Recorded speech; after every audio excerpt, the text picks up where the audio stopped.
Assalamualaikum warahmatullahi wabarakatuh. Bertemu lagi dengan saya, Min Jahra. Untuk video kali ini, saya akan membawakan sebuah cerita horor yang berjudul Misteri Gunung Gede Pangrango, Firasat dan Tersesat dalam satu tarikan napas. Bagian 1. Tapi sebelum masuk ke ceritanya, silahkan klik tombol subscribe, like, komen, dan share video ini agar kami semangat untuk upload video cerita. Gunung Gede Pangrango. Sedetik kemudian, saya merasa Gunung Gede Pangrango berubah menjadi sebuah tempat yang terasa sangat asing dan mengancam. Saya terdiam, tidak mampu berkata dan berbicara.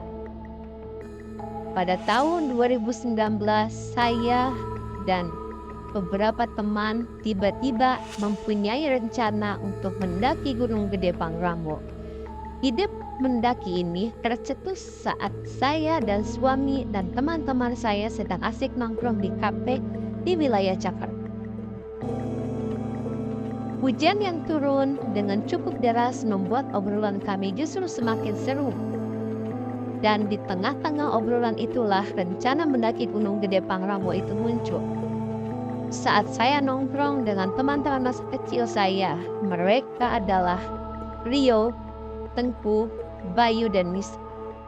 Kami berlima sudah berteman sejak kelas 2 SD.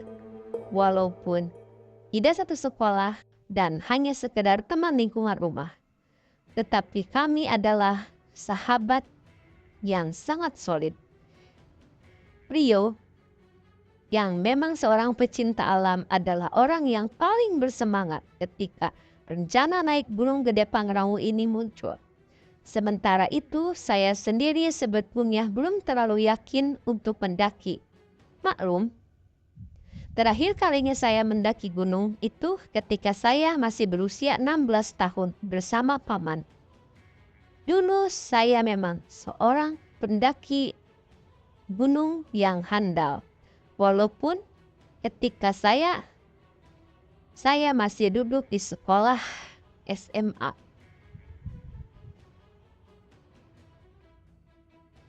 Menentukan jalur pendaki Gunung Gede Pangrango. Lantaran obrolan mendaki Gunung Pangrango ini semakin seru, kami sekalian saja mendiskusikan soal jalur pendakian dan malam itu ada sedikit perdebatan.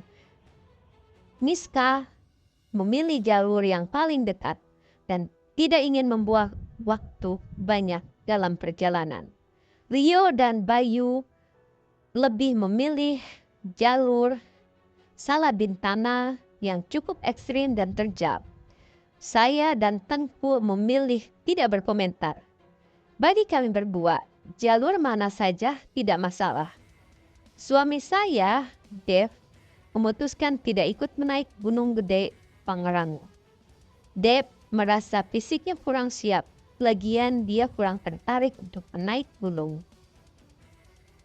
Perdebatan penentuan jalur berlangsung agak panas, masing-masing mempunyai alasan yang terdengar menarik. Oleh sebab itu, ketimbang semakin runyam, saya mengusulkan untuk putar botol. Jadi, apabila ujung botol mengarah ke salah satu dari mereka, maka dia akan memutuskan jalur pendaki dan semua harus setuju. Bayu dengan sigap membereskan meja dan menaruh sebuah botol plastik di atasnya. Saya yang kebagian tugas untuk memutar botol. Setelah botol berputar beberapa kali, ujung botol itu mengarah ke Rio. Ia sangat senang. Sementara Miska, dia terlihat tidak terima dengan keputusan ini, dia hanya bisa berdecak sebal. Dia mengatakan bahwa jalur pendakian Gunung Gede Pangrango yang dipilih Rio itu jalur yang sangat sulit. Rio menjelaskan bahwa dia sudah sangat bosan melewati jalur yang biasa-biasa saja. Sementara jalur Salabintana adalah satu-satunya jalur yang belum pernah dia lewat. Suami saya, Deb, memastikan ke Rio apakah jalur ini berbahaya atau tidak. Deb mengkhawatirkan saya. Rio menjelaskan, nanti kami akan ditemani oleh pemandu, jadi tidak ada yang perlu dikhawatirkan. Setelah hujan reda, kami semua pulang ke rumah masing-masing. Di rumah, saya sibuk menyiapkan keperluan pendaki. Walaupun masih 2 hari lagi kami menaik Gunung Gede Pangrango, namun entah bagaimana tiba-tiba saya cukup bersemangat membongkar alat-alat pendakian yang sudah sedikit usang. Deb membantu saya mengecek alat-alat pendakian. Saya bilang ke suami, mungkin beberapa alat tidak akan saya bawa mengingat jalur Salabintana itu lumayan terjal. Jadi, saya berencana membawa beban seringan mungkin. Setelah selesai berkemas, saya langsung teringat hadiah jam dari paman saya yang belum pernah saya buka. Dengan terburu-buru, saya mengambil kotak tersebut dan mendapati jam Tatchkal yang menjadi incaran saya. Firasat buruk.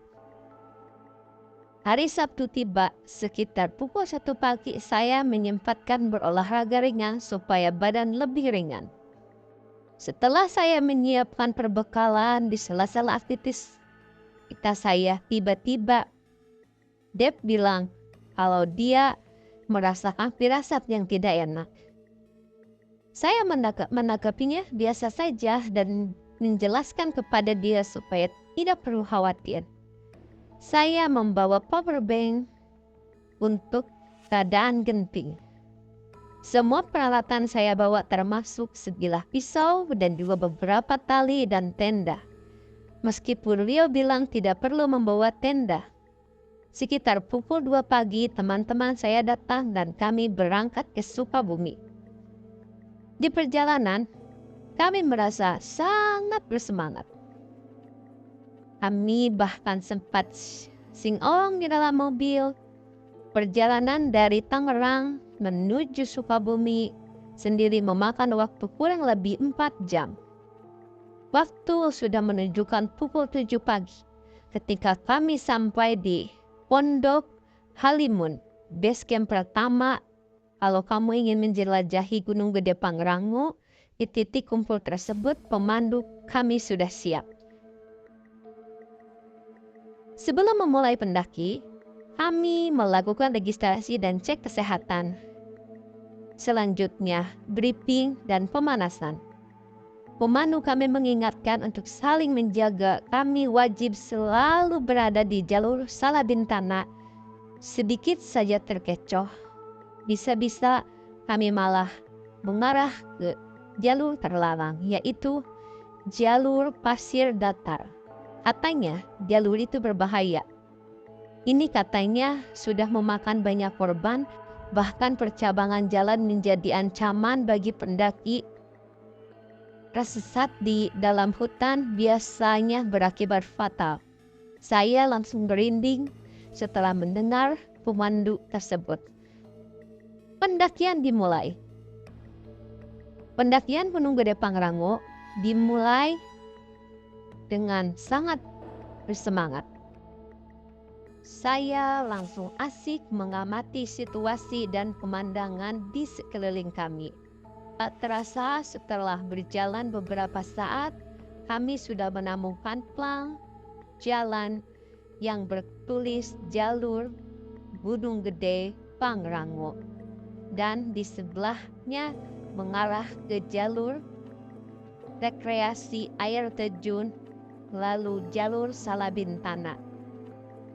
Melihat banyaknya ranting berserakan di tanah menjadi bukti jalur Salabintana memang jarang dilewati. Jalurnya semakin terjal seiring berjalanan. Medan tanah yang gempur membuat kami cukup kesulitan. Badan saya menjadi terasa sangat berat. Pemandu kami sibuk memotong ranting dan dedaunan untuk mempermudah kami melewati jalur tersebut. Di tengah perjalanan, topi kupluk saya tersangkut duri ranting pohon. Kejadian sepele yang entah kenapa langsung membuat saya kesal. Lantaran jalur memang berat, kami memutuskan untuk istirahat sebentar. Baru sebentar meletakkan pantat, kami dibuat kaget. Tiba-tiba Miska berteriak histeris. Rupanya ada hewan yang menggeliat di kakinya. Dengan sikap, saya mengambil batang pohon ranting kering dan menyingkirkan hewan pacet tersebut di kaki Miska. Teman-teman saya bertepuk tangan melihat keberanian saya. Kalau soal pacet, saya biasa saja asalkan jangan tikus dan hewan buas. Terlalu banyak membuang waktu. Pendakian ke Gunung Pangrango yang kami lakukan memang diwarnai banyak momen istirahat. Maklum, medannya memang berat. Oleh sebab itu, tepat pukul 1 siang, saya memberi tanda ke grup untuk makan siang. Jujur saja, saya merasa sangat lelah dan sangat kelaparan. Baru kali ini saya mengeluh ketika naik gunung. Permukaan tanah yang terlalu gempur, ranting-ranting kering menghalangi langkah. Belum lagi ketika kami harus melewati jalur terjal dan mengandalkan batang pohon di sekeliling. Perjalanan kami memang menjadi sangat terlambat karena saya, Miftah, dan Tengku adalah pendaki amatir. Berbeda dengan Rio dan Bayu. Mereka masih terlihat bugar tanpa lelah. Rio bilang harusnya tepat pukul 1 siang kami sudah sampai di ketinggian 1800 mdpl. Tetapi kami masih bersantai-santai di tengah hutan yang rimbun. Yap, kami masih di perjalanan menuju Cigeber. Selesai makan siang, kami melanjutkan perjalanan. Meninggalkan Panda.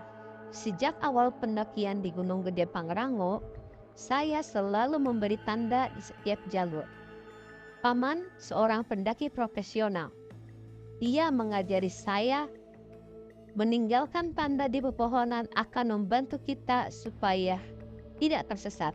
Miska penasaran lantas bertanya, "Nes, lo ngapain aja deh? Gue lihat sibuk dari tadi sendiri."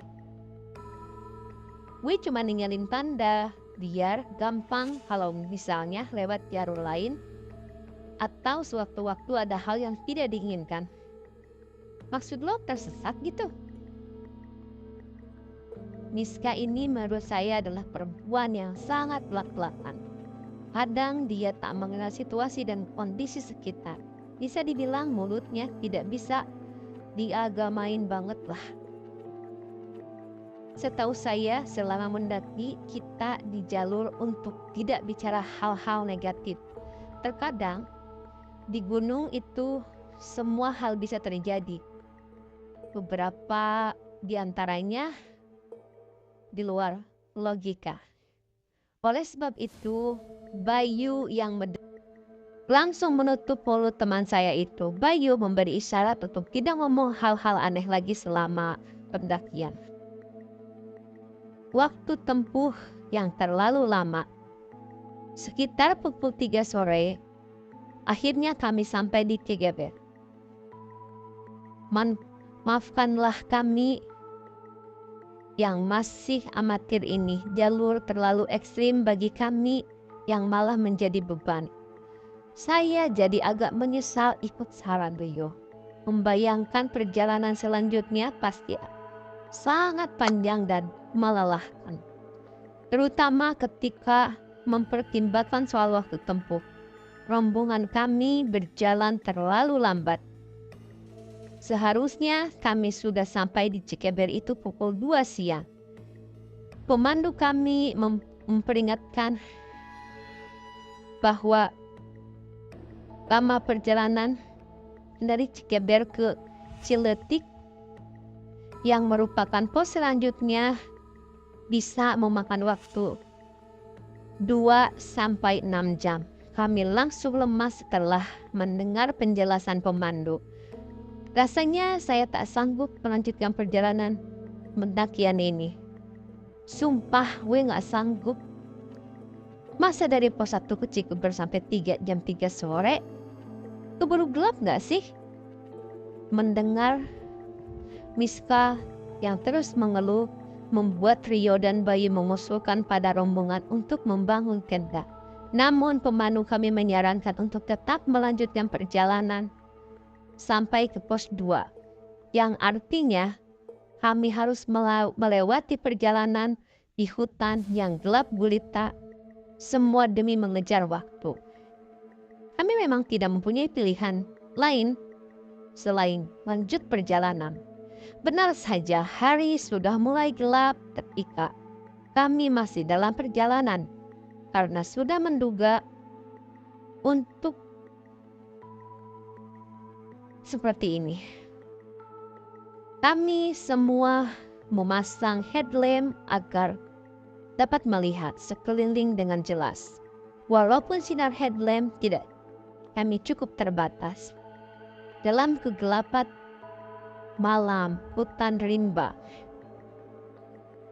Selain gelap, malam itu sangat dingin. Suasananya hening, ditambah jalanan cukup licin. Rio yang berada di posisi kedua selalu membantu saya dan teman-teman yang lainnya untuk menanjak.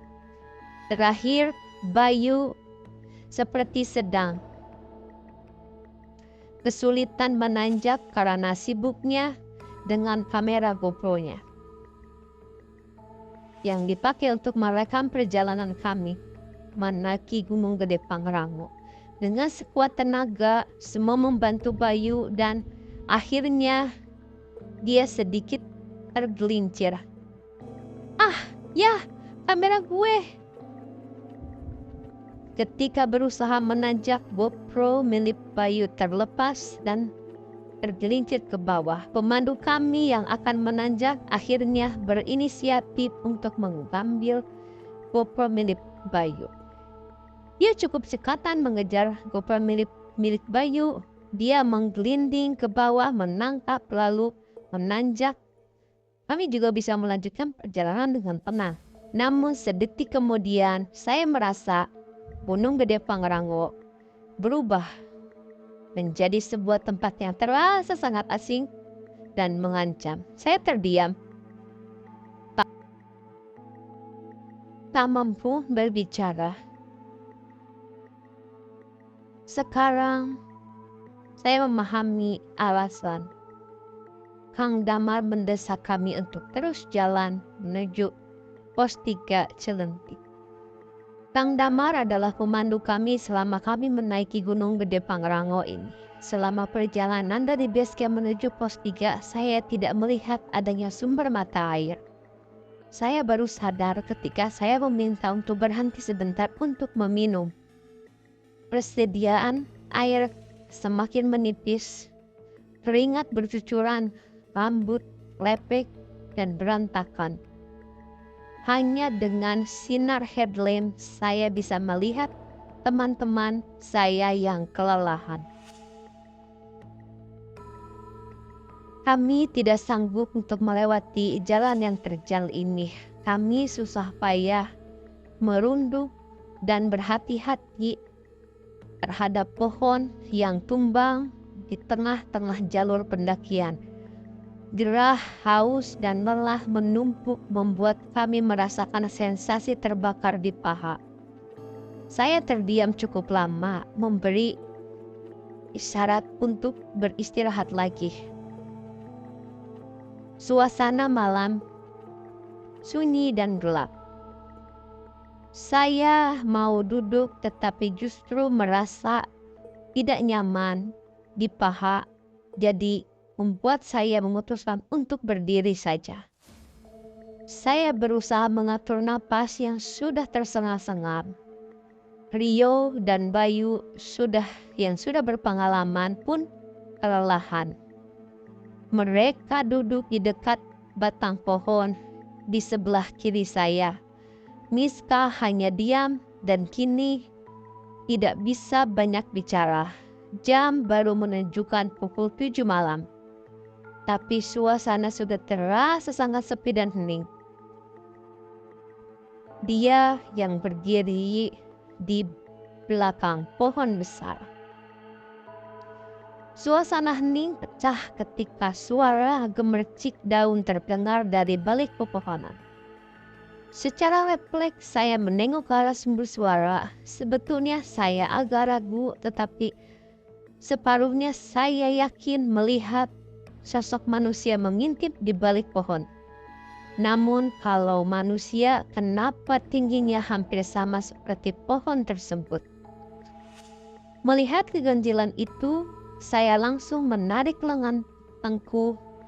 Bro, pindah dong ke sebelah kiri gue. Saya meminta Tengku untuk pindah di posisi karena sosok itu tersebut membuat saya takut dan merinding. Bagaimana tidak merinding? Dari sekian banyak orang di sana, saya yang melihat sosok itu. Makhluk besar yang tingginya hampir sepohon itu melihat ke arah kami di balik pohon. Diam, tanpa bersuara, dia memperhatikan gerak-gerik kami. Sebetulnya saya ingin memberitahu teman yang lainnya, namun dia berbalik dari pohon itu pindah tempat ketika saya menarik lengan Tengku. Ketimbang bikin geger, saya memilih diam. Apalagi rombongan kami memutuskan untuk melanjutkan pendakian ke Gunung Gede Pangrango semenjak mengaso. Kali ini Bayu meminta Rio menggantikan dirinya jadi sweeper. Saya yang berada di posisi kedua paling belakang meminta bergantian di tempat sama Tengku.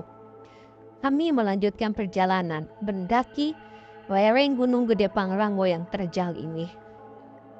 Saya sedikit merupakan sesuatu hingga membuat saya berbalik lagi.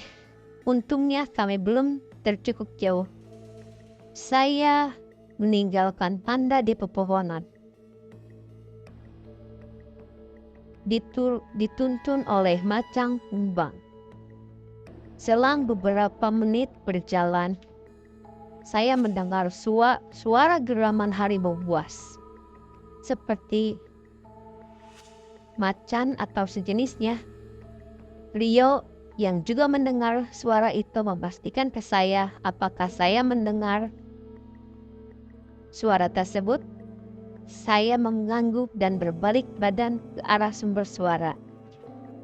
Tiba-tiba Kang Damar berteriak karena kaget. Malam itu untuk pertama kalinya selama seumur hidup, kami berpapasan atau dikuntit oleh Macan Kumbang. Dia menggeram, suaranya terdengar sangat mengancam.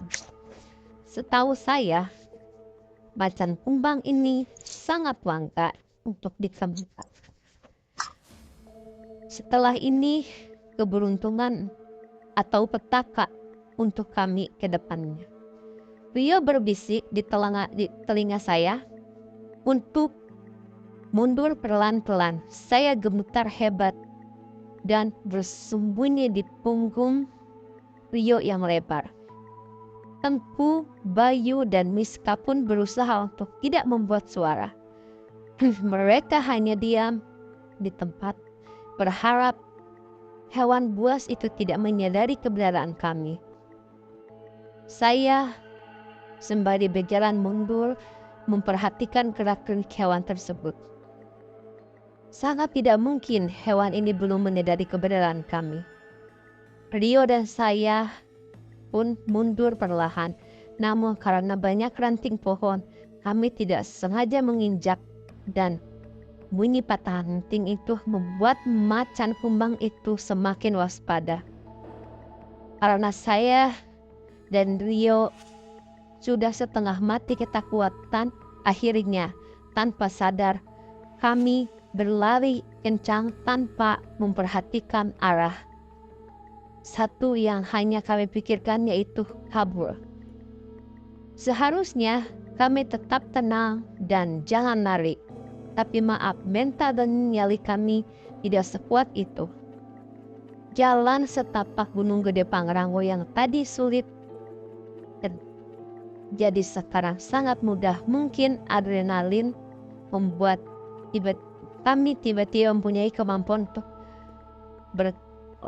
melangkah di atas rata-rata. Karena melihat saya, Rio berlari, Tengku, Bayu, Miskah, dan Kang Damar pun ikut berlari. Kami berlari di dalam kegelapan hutan. Saya masih kebetulan yang berada saat itu di mana kami berlari membabi buta tanpa arah. Intinya yang ada di kepala kami hanyalah menyelamatkan diri.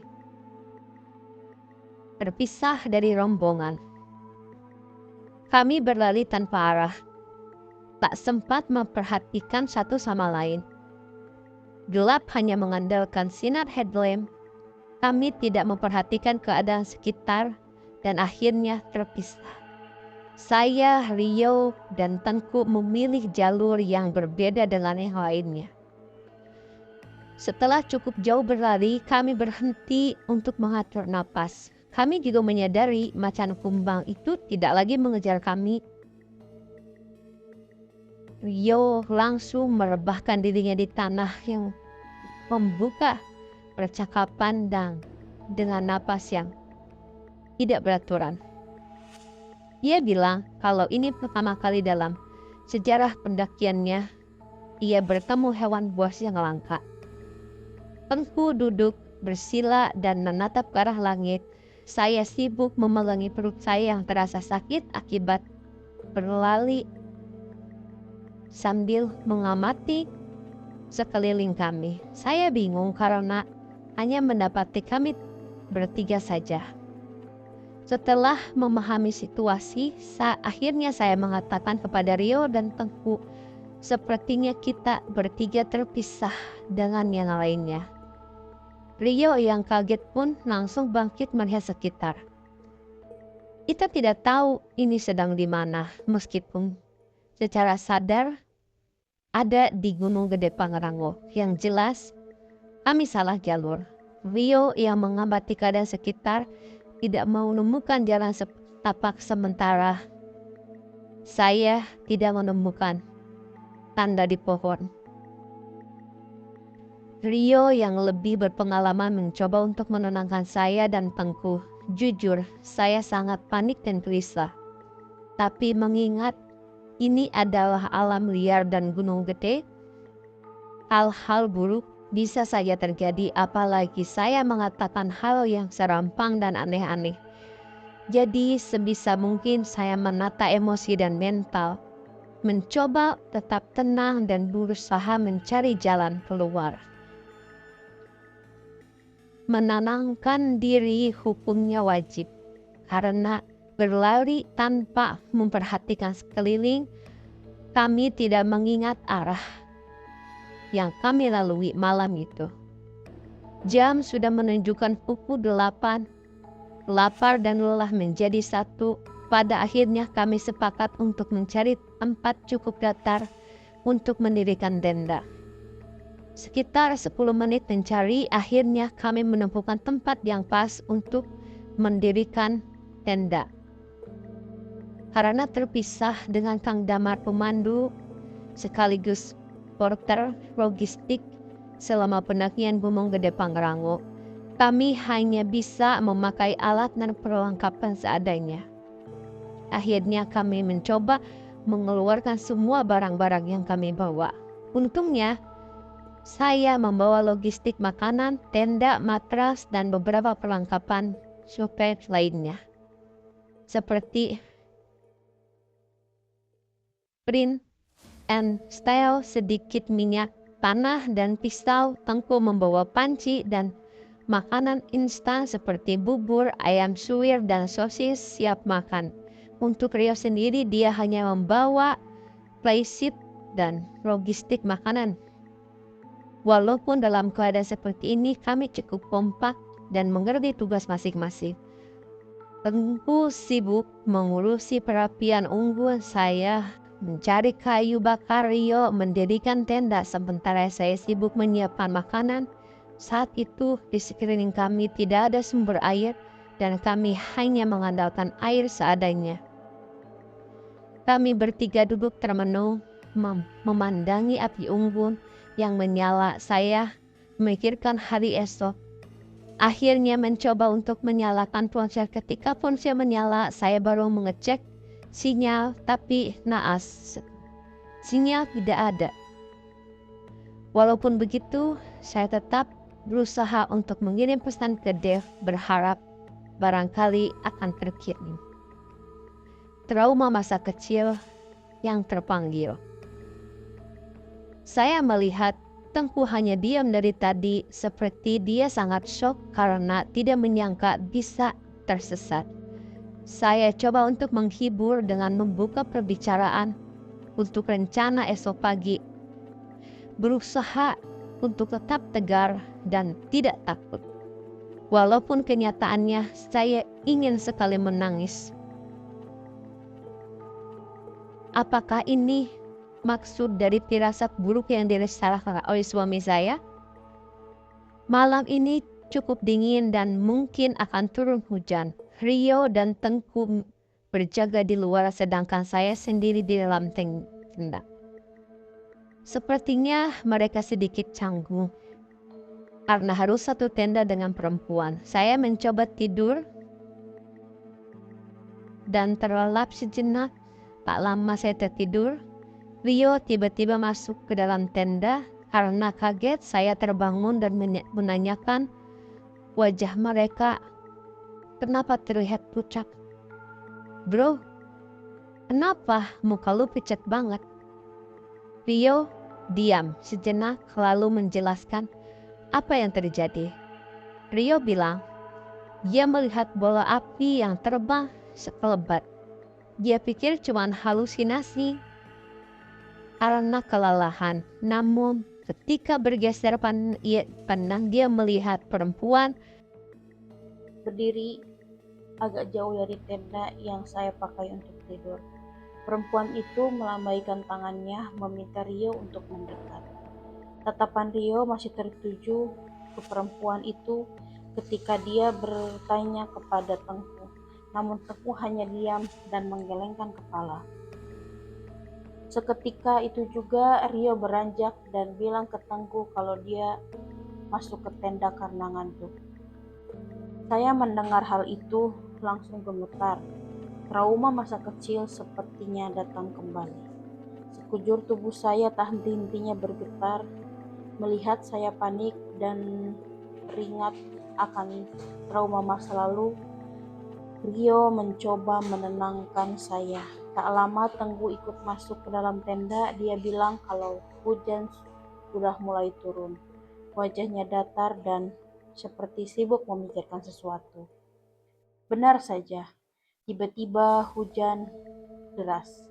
Badan saya menggigil campuran serangan trauma dan kedinginan. Melihat itu, teman-teman saya berinisiatif untuk saling berdekatan. Kami membentuk lingkaran di dalam tenda. Saya pun terlelap dalam tidur. Sekitar pukul 2 pagi, saya terbangun karena desakan untuk membuang air kecil. Sementara di luar sudah tidak ada hujan.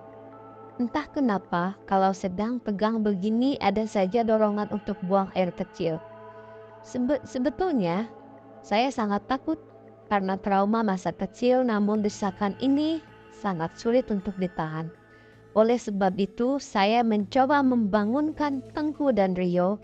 Tengku tidak memberi respon dan tetap tidur. Sementara Rio terbangun dan mengiyakan permintaan saya meski setengah sadar. Kami keluar tenda menerobos dinginnya malam Gunung Gede Pangrango. kami berjalan mengarah ke sebidang tanah di antara pepohonan di belakang tenda. Saya lantas menggali sedikit tanah sambil meminta Rio untuk berbalik badan. Sebelum buang air kecil, sudah pasti saya permisi sesuai nasihat orang tua. Permisi dulu sebagai bentuk rasa hormat kepada penunggu Gunung Gede Pangrango. Namun nyatanya setelah permisi pun saya tetap diganggu. Selesai buang air kecil dan sedang beberes, saya mendengar suara minta tolong di dalam hutan. Tolong, tolong, siapa saja. Tolong, saya kedinginan. Suara itu terdengar lirih dan lemah. Saya nggak bisa memastikan entah itu suara laki-laki atau perempuan. Rio juga mendengar suara minta tolong itu. Kami berdua mencoba berpikir positif. Sebetulnya kami berdua dalam keadaan dilema. Apakah sebaiknya kami ke tenda atau mencari sumber suara itu? Siapa tahu ada pendaki Gunung Gede Pangrango yang tersesat dan terluka. Bisa jadi pula itu teman-teman kami yang terpisah. Di tengah dilema itu, suara minta tolong itu justru terdengar lebih jelas dibanding sebelumnya. Apakah mungkin orang yang minta tolong ini berjalan mendekati kami? Sementara itu, kami berdua juga sadar bahwa ini kami berada di tengah gunung. Ketika waktu sudah lepas 2 malam, lalu terdengar suara yang sangat janggal, itu artinya tanda bahaya. Bingung, kami hanya mematung sambil mengamati kondisi sekitar. Entah bagaimana, kedua kaki kami melangkah ke arah suara itu. Dorongannya sangat kuat dan sulit untuk kami tolak. Kami tak ingin melangkah, namun kaki saya dan Rio seperti disedot oleh kegelapan hutan. Oleh suara yang terdengar janggal itu, kami hanya bisa menurut dan melangkah. Apa yang akan terjadi dengan Rio dan saya? Tunggu video selanjutnya. Terima kasih.